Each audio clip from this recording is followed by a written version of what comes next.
Pues esta es la historia de Pilar Prades Santamaría, empleada del hogar, condenada por asesinato, pero ¿sabemos ciertamente quién era Pilar? Y cómo no, cómo o qué le llevó a matar a Adela Pascual y a envenenar a su compañera Aurelia Sanz y a la esposa del militar Manuel Berenguer, doña Carmen Cid.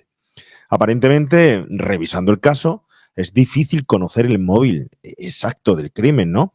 Se especuló con su inadecuada percepción de la propia persona e incluso de su vida, con su baja autoestima y un bajo nivel educativo e intelectual, como incitadores en Pilar para dejarse llevar por sus emociones y un fuerte, intenso deseo ilusorio de sustituir a estas señoras en sus puestos como mujeres y esposas. ¿Acaso podía sufrir un trastorno mental o de la personalidad? Y si fuera así, en ese caso, ¿fue evaluada y juzgada adecuadamente por ello? No olvidemos que Pilar confesó tras 36 horas sin comer ni dormir en el interrogatorio y siempre defendió su inocencia.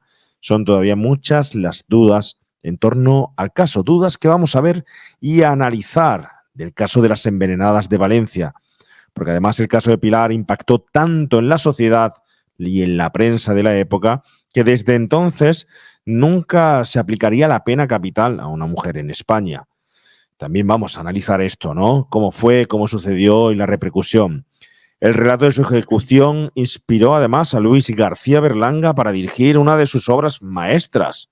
Os lo contaremos también a continuación. Pero concretamente lo que nos interesa hoy en este episodio es la historia de Pilar a través del cineasta Pedro Olea en uno de los capítulos de la serie La huella del crimen en el 85. Pilar sería en esta serie encarnada por Terele Pávez, ¿no? La sordidez de la historia y las características de la asesina han ayudado a que la envenenadora de Valencia sea uno de los casos más recordados, no solo de la crónica negra española, sino también de esta serie. Javi García, ¿qué nos puedes contar de los orígenes de La huella del crimen y de este capítulo concretamente, ¿no? Aquí hay varias cosas que tratar, orígenes a través de su creador, cómo lo lleva a la pantalla, cómo en los años 80 muchas veces el atrevimiento de contar tan reciente, ¿no? De esa historia franquista y tan reciente la democracia, a empezar a contar ya algo que no era simplemente el destape, sino el destape de la crónica de España más oscura. Sí. Muy atrevido en este momento, ¿no? Sí. Pero ha calado bastante. Ha calado bastante. Yo siempre he pensado que España, y espero que me entendáis un poco el símil, España es un poco morbosa, en el sentido de que nos gusta mucho siempre ver cosas que le suceden a los demás, ¿no? Y en el caso este en particular, y lo podemos ver en la actualidad, ¿no? Siempre digamos el alcance mediático que alcanzan siempre sucesos que ocurren en la actualidad. Pues sin ir más lejos, el caso de Marta del Castillo, por ejemplo, el de José Bretón y tal, ¿no? El impacto tan grande que cala en la sociedad. Y me llama la atención porque esto ya antes pasaba, ¿no?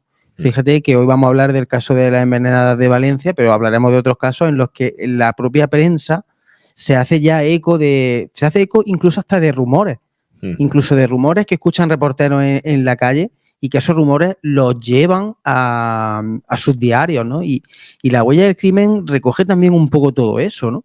Porque, fíjate, hay periódicos como ABC, periódicos que ya a finales del siglo XIX ya existían y cubrían algún tipo de casos como el de hoy. Nace el periódico del que comentaba antes, El Caso, que ha sido un diario sensacionalista muy importante en España. Luego llegaría también a finales de los 70 la revista Interview, que hoy la conocemos por otras cosas, pero también tuvo en su origen, recogía muchas de estas crónicas de la España negra, ¿no? No te olvides que, por ejemplo, una de las noticias de este caso concreto aparecía, yo he visto imágenes en La Pronto. Correcto. La imagen de Pilar en la propia Pronto, ¿eh? Sí. Brutal. Y además llama también mucho la atención que incluso algunos diarios te llevan incluso todas estas historias casi en forma, entre comillas, ficticia, o en forma de serial, ¿no? Como que parece que te voy a vender una historieta con las cosas que van surgiendo y te lo voy a vender como si te estuvieras leyendo ficción, ¿no? Cuando es es la vida misma, ¿no? Entonces esto llama mucho la atención. Que esto es muy interesante lo que dice Javi, porque mira, ahora la prensa general, la prensa de toda la vida, la prensa de kiosco, sí, se queja y mucho de que no hay nuevos lectores, ¿no? Y en esta época de la que estamos hablando, en esta mitad del siglo XX, en estos momentos, es muy interesante que la prensa hace algo muy interesante. Adapta el contenido a que lectores menos experimentados puedan llegar a él. Y eso es muy interesante. Es muy interesante porque es lo que tú dices. Tanto este caso como otros que vamos a narrar aparecen en la prensa como un serial, aparecen en la prensa como quien te explica un cuento y aparecen en la prensa pues de una manera explicada muy didáctica, que es lo que a mí me llama mucho la atención, muy didáctica y muy gráfica a la vez, ¿no? Y me parece súper interesante. Yo, la verdad que analizando estos casos, al principio, mirando hemerotecas, pues te chocaba bastante, pero luego te das cuenta de que esa es la única manera de llegar a todo el mundo, ¿no? Y que a veces esa especie de cursilería que llevamos a veces las personas que nos dedicamos a esto, los periodistas, los comunicadores, a veces pensamos que se tiene que notar que uno sabe, y eso está muy bien, pero lo importante a veces es que llegue el mensaje. Y yo creo que en estos momentos lo tenían ultra claro que iba a ser así. O sea, que me parece súper chulo que lo expliques y que lo saques el tema, porque además es la clave de la película de la que vamos a hablar hoy, porque haciendo así un análisis, sigue casi al dedillo esa especie de historia de patio de vecinos y vecinas que se explica, ¿no?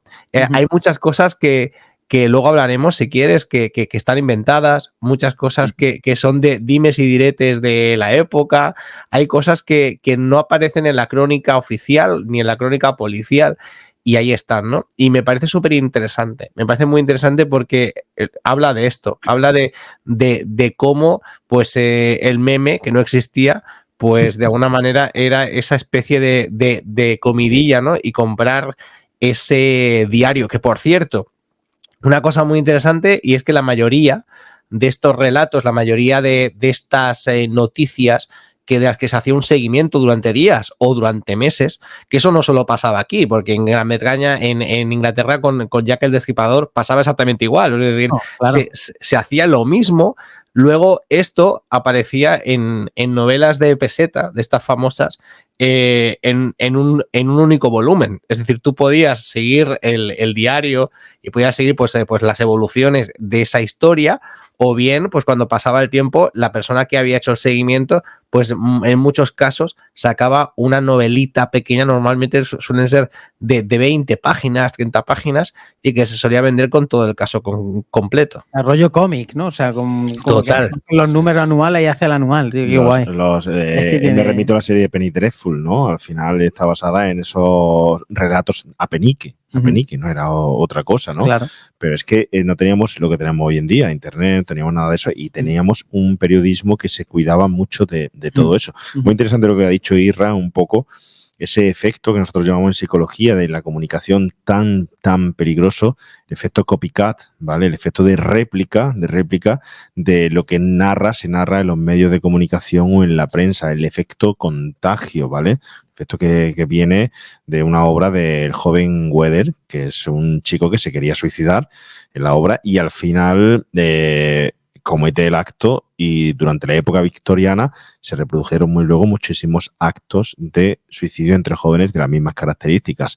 Cuidado también con lo que vemos y leemos, sobre todo con las aberraciones que hoy en día estamos viendo que se cometen, sobre todo padres, hijos, padres, etcétera. Pero bueno, no me entretengo más con eso, que nos derivamos, pero sí es interesante que volvamos a esta versión cinematográfica del caso. Ajá. Bueno, pues aquí entra en juego, que no lo hemos mencionado todavía, el señor Pedro Costa, que, bueno, pues un poco recogiendo eso que hacía el periodismo décadas atrás, pues él quiso hacer un poco recopilación de todos esos trabajos y llevarlo a la pequeña pantalla, ¿no? Este es un proyecto que nace en el 82, él mismo cuenta que aprovecha la victoria del PSOE en las elecciones generales de aquel año. Esto es así porque él era muy amigo de Calviño, que formó parte de la dirección de Televisión Española en aquellos años, y gracias a ella, digamos, él pudo sacar adelante pues La huella del crimen en Televisión Española, ¿no? Bueno, Pedro Costa es un tipo que había estudiado dirección en la Escuela Oficial de Cinematografía, era un tipo que sabía bastante de cine, pero es que al mismo tiempo también sabía, en cierta medida, de sucesos de la Crónica Negra de España, porque estuvo trabajando durante varios años en El Caso y también estuvo trabajando en Interview desde su creación en el 77, ¿eh? O sea que este tipo sabía bien dónde se metía y tenía bastantes contactos para poder narrar los episodios de una manera bastante efectiva. Y lo más importante que yo creo que Pedro Costa planteó en este proyecto es juntarse o reunirse de gente importante del cine español, ¿no? Él quiso decir, no, yo voy a hacer esta serie, pero lo voy a hacer con directores potentes y con actores maravillosos. Y es que por aquí tenemos a Vicente Aranda, a Ricardo Franco, a Angelino Fons, a Pedro Lea, a Bardem. O sea, aquí tenemos gente muy tocha, y lo mismo en cuestión de actores, ¿no? Aquí, por ejemplo, en el caso de hoy, en el caso de Las Envenenadas de Valencia, pues tenemos a Terele Pávez, casi nada, casi nada, que venía de un parón, de estos típicos parones que Terele hacía a lo largo de su vida laboral. Pues volvía de ese parón porque le llamó muchísimo la atención, ¿no? Y súper curioso verla tan joven, porque la tenemos asociada a una imagen, sobre todo mayor, porque trabajó muchísimo con Alex de la Iglesia, todos lo sabemos, Goya en Las Brujas de Zugarramurdi, qué pedazo de película más chula para ver, que ya ha llovido de entonces, 11 años desde la película, casi nada, ¿eh? Y bueno, siempre en las últimas papeles que hemos visto ha hecho de abuela, de señora mayor. Es la imagen que yo tenía de ella. Es muy curioso cuando vuelve a revisionar la serie y la ves tan joven, con esa voz tan característica de ella, ¿no? Sí. Ahora volveremos a Terele Pávez, pero para terminar con el proyecto un poco, porque a lo largo de cada episodio vamos a seguir contando cositas sobre esta serie, sobre la huella del crimen, pero para terminar un poquito hoy, hay que decir que Pedro Costa estaba encantado con este proyecto, porque no era un proyecto cualquiera, era su proyecto. Obviamente, todos los problemas que le iban surgiendo, pues él los lidiaba con especial cariño. Y uno de los problemas más importantes que tuvo, y ahora contaré varias anécdotas con respecto a este episodio, era el tema del presupuesto. El presupuesto para hacer esta serie era muy, muy bajo. Y lógicamente, si tú quieres hacer, aunque sean los años 80, si tú querías hacer un producto de calidad, sobre todo por temas de ambientación, de decorado y tal, pues necesitabas pasta. Y luego, si estamos hablando de gente importante que está trabajando aquí y tiene un caché, pues te hacía falta pasta. Además, con la caracterización de años atrás. Es decir, España no estaba tan lejos de esos decorados, escenarios o tal que sucedieron desde el 1915, 1950, etcétera. Pero sí es cierto que tenías que meter coches, como se ven aquí, es curioso, coches de época. El tranvía. Ahora contaré una anécdota en este episodio con el tranvía. Pero, mira, él contó, pasado a los euros actuales, él contaba con aproximadamente 1 millón de euros para hacer los 6 episodios. O sea que realmente era poco dinero para hacer una serie de estas características. Y luego lo que hablaba, ¿no?, del caché de los... Bueno, eran 160 millones de las antiguas pesetas. Bueno, sí, claro. Eso era mucho dinero en aquel entonces, ¿eh? Pero ten en cuenta que tienes que hacer 6 episodios potentes, es que son casi 6 películas, ¿eh? Mediometraje. Yo lo veo justillo. Sí, lo que pasa, Javi, es que a mí me encanta algo que de esa necesidad en virtud, ¿no? Porque claro, porque se apoya y se apoya muchísimo en interpretaciones que son una pasada. O sea, es decir, tenemos unos actores que están haciendo unos papeles, o sea, que son de Goya todos los capítulos. O sea, es una burrada absoluta. Totalmente de acuerdo. Es que son casi 6 películas. Pero como dice Irra, es que tienen una calidad, pero que consiguió también una ambientación y unos decorados maravillosos, la música. En fin, yo creo que él casi que hizo 6 películas, ¿eh? Hizo casi 6 películas. Las interpretaciones, sobre todo, son las interpretaciones que son maravillosas, que es una puesta en escena teatral bien coordinada y bueno, pues... Bueno, y estás hablando de la música. A mí la música de Lluís Llach, o sea, en este episodio me pone los pelos de punta. O sea, es absolutamente terrible. Mira que no es un señor que sea muy santo de mi devoción, y eso que soy de aquí de la zona. Hay cosas que tienen muy buenas, cosas que no me gustan tanto, pero realmente en esto es una barbaridad, una serie de canciones con voces, con alaridos, con algunos momentos así, es una pasada, o sea, es un lujo total lo que nos encontramos en este episodio. Totalmente. Mira, está por aquí Wolfgang Burman, el director artístico con el que trabajó aquí Pedro Costa. Mira, una anécdota, se decide rodar en Super 16 milímetros en lugar de los 35 milímetros, que era el formato cinematográfico habitual por entonces en las grandes series de la época. O sea, esto fue también una decisión que tuvo que tomar con respecto al tema del presupuesto para poder salir adelante, ¿no? Y bueno, pues aquí tenemos en este caso, en este episodio, a Pedro Olea, ¿vale? Como director del episodio, con guión de Elena del Amo, y bueno, pues en las interpretaciones magistrales de Terele Pávez, de Alfredo Luchetti, de Sonsoles Benedicto, Stani González, entre otros, ¿no? O sea, genial. Bueno, por hablar un poquito de Pedro Olea, pues destacable muchas películas que había hecho hasta este momento Pedro, ¿no? Como Tormento, como Pim Pam Pum Fuego, como Un hombre llamado Flor de Otoño, Aquelarre. O sea, este tipo tenía ya una trayectoria cinematográfica brutal. Yo destaco una película de Pedro Olea que no sé si habéis visto, que además también cuenta un hecho real, que es el de Manuel Blanco Romasante, es El bosque del lobo. Una película del 70, genial, que recomiendo que la veáis, porque además tiene mucho de este rollo de la huella del crimen. Y bueno, aquí Pedro Olea se encuentra, él fue de los primeros en elegir, porque Pedro Costa decidió que cada director, entre comillas, decidiera qué guión o qué episodio quería hacer, y Pedro Olea eligió este. Pero todos fueron problemas. Pedro Olea se llevaba fatal con Pedro Costa. Se llevaban fatal y estaban siempre discutiendo. Mira, había una anécdota muy interesante con respecto al tema del presupuesto, y es que Pedro Olea quería que apareciera en pantalla un tranvía.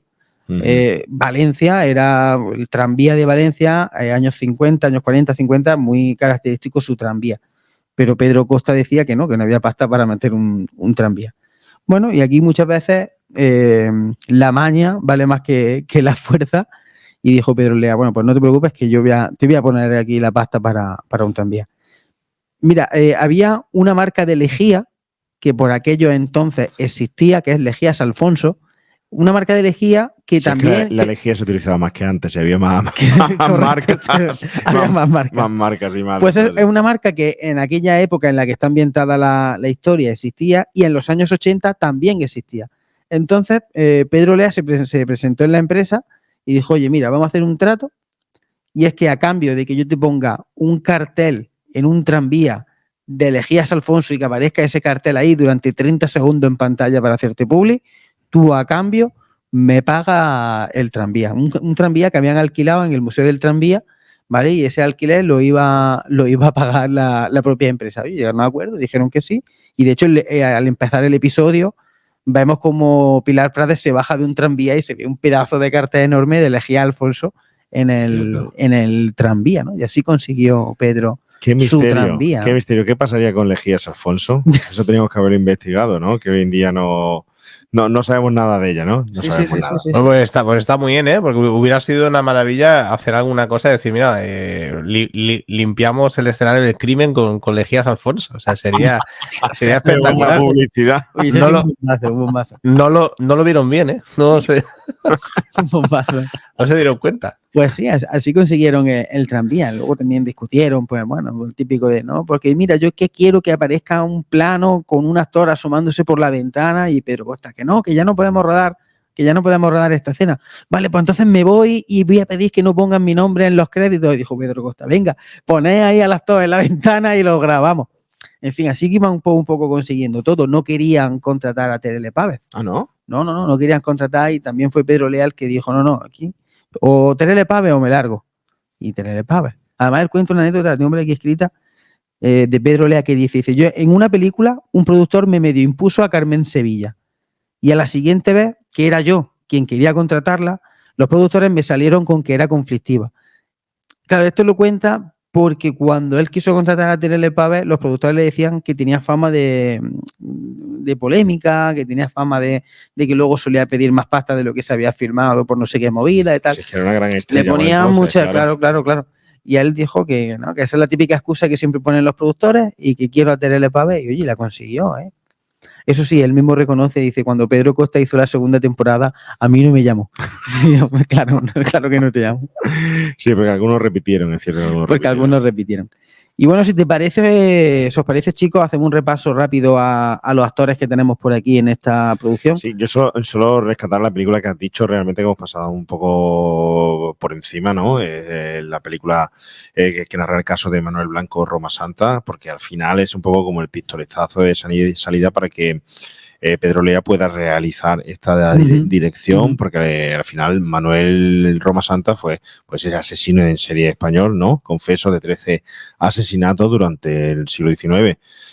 Otro de los famosos casos españoles, ¿no? Y que bueno, que él, este señor, entre la mitología un poco de los delincuentes, asesinos españoles, de otra parte de la historia pues negra de España, y esta película del Bosque del Lobo, pues del año 70, es una película para rescatar, además, con un gran reparto con José Luis López Vázquez, ahí encabezando a Amparo Soler Leal, Antonio Casas, y bueno, si podéis echarle un vistazo, porque es como complementar un poco toda esta filmografía que vamos a empezar a hablar y relatar un poco a lo largo de los 6 episodios de los casos de las crónicas negras de España y sus asesinatos, ¿no? Así que bueno, por ahí se queda eso. Bueno, pues hacemos si os parece eso, un repasito, ¿no? Por los actores que participan en este episodio, por supuesto, empezando por la gran Terele Pávez, fallecida en 2017, gran actriz, ya hemos comentado antes, ¿no? Ganadora del premio Goya por La Bruja de Zugarramurdi, una habitual del cine de Alex de la Iglesia. Mira, hay varias películas en las que aparece que para mí son grandes películas, como por ejemplo El Día de la Bestia o La Comunidad, ¿no? Aparece Terele Pávez y bueno, son películas absolutamente magistrales en las que ella hace un trabajo sensacional. Ya lo hace en La Bruja de Zugarramurdi, que es uno de sus últimos trabajos, y hace también un papel increíble, un trabajo genial. O por ejemplo, la peli que acababa de hacer antes de este episodio, Los Santos Inocentes. Santos Inocentes. Claro, de Mario Camus, ¿no? Que venía también de hacer esta película, ¿no? Y es que, bueno, es que Terele Pávez, es que, claro, cuando tú perteneces a una familia de artistas, pues tú fíjate, nieta y bisnieta de Manuel Penella Moreno y de Manuel Penella Raga. Tenemos que es la hermana pequeña de Emma Penella y de Elisa Montés. Es tía de Emma Ozores. O sea, es que aquí tenemos una dinastía de gente muy importante. Claro, que bueno, pues lógicamente tuvo que salir con mucho talento y aquí lo hizo. Bueno, ahora después comentaremos cuando ya nos metamos en el caso, porque Terele Pávez se metió tantísimo en el personaje que ella por su cuenta empezó también un poco a hacer trabajo de investigación para conocer más en profundidad a Pilar Prades, hasta el punto de que fue a la cárcel en la que ella estuvo, y empezó a recaudar información, a recopilar información, y hay por ahí algún que otro, que luego lo comentaremos, algún que otro informe de forenses que dejan un poquillo ahí a entrever que Pilar Prades era raro.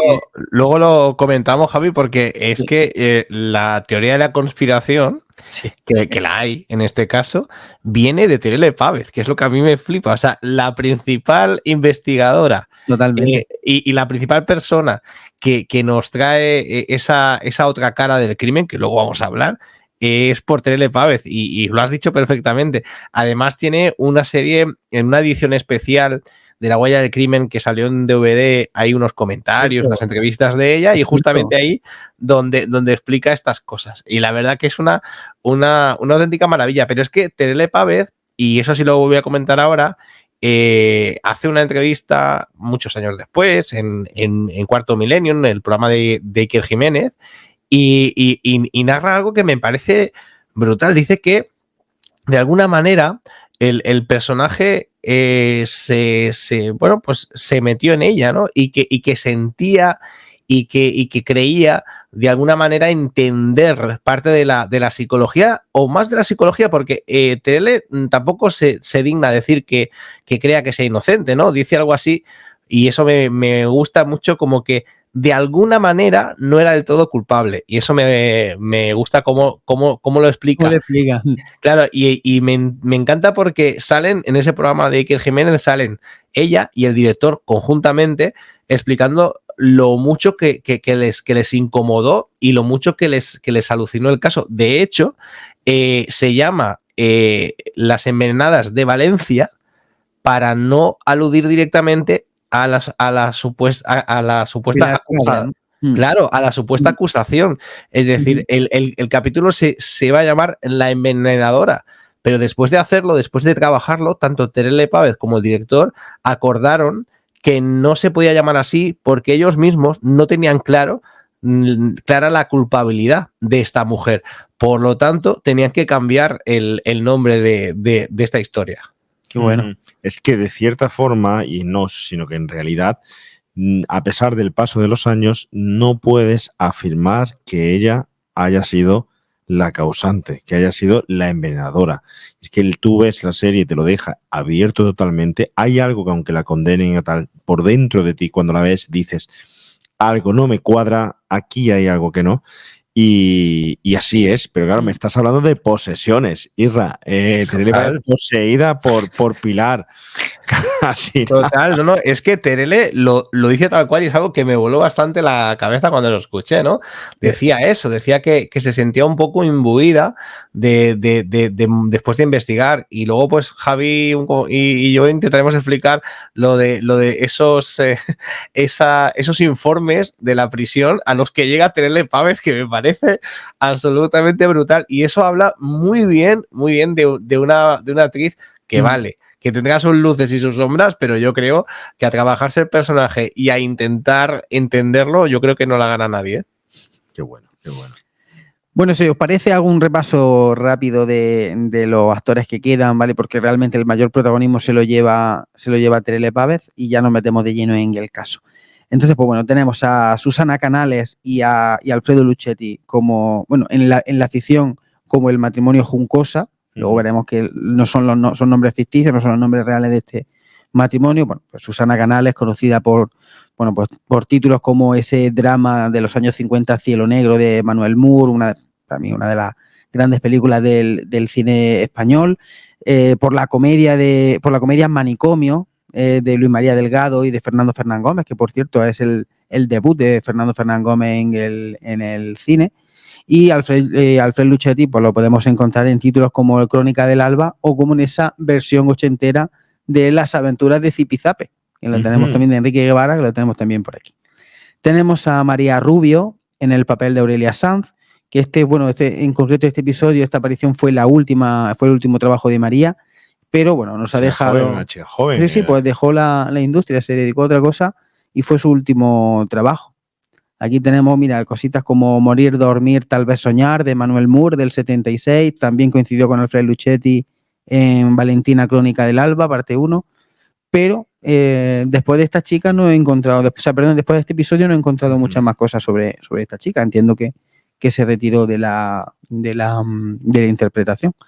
Tenemos a Eusebio Lázaro interpretando a Antonio López Sierra, el Corujo. Hablaremos también más adelante del Verdugo, que bueno, pues rescato por aquí un poquito el mediometraje de José Luis López Cuerda, Total, o un drama político bastante interesante también, El disputado voto del señor Cayo, en el que aparece también Eusebio Lázaro. Y, perdón. No, estás hablando de películas de España profunda, de verdad. Sí, costumbrismo claro. Puro Costumbrismo y puro, duro sí. de España, ya sean casos o no sean casos de homicidio, de asesinato, pero títulos muy típicos de España, Sí, totalmente. Además que yo creo que también eso, de alguna forma también Pedro Costa lo buscó en estos actores, ¿no? O sea, creo que supo elegir muy bien qué actores meter en este proyecto, y creo que su filmografía también formaron parte de esa elección, ¿no? Y bueno, acabo con Stani González, que interpreta a Enrique Vilanova, y Sonsoles Benedicto a Adela Pascual. Bueno, Stani González ya lo conocíamos por Historias para no dormir, De hecho, vamos, hay un episodio, el caso del señor Valdemar, que es un episodio bastante conocido de esta serie, ¿no? Y ahí por ahí vemos a Stanley González y Sonsoles Benedicto, pues bueno, pues la conocemos, por ejemplo, de Pestañas Postizas de Enrique Veloc o de la serie Bodas de Sangre, en fin, también son todos, como digo, todos actores bastante reconocibles todos.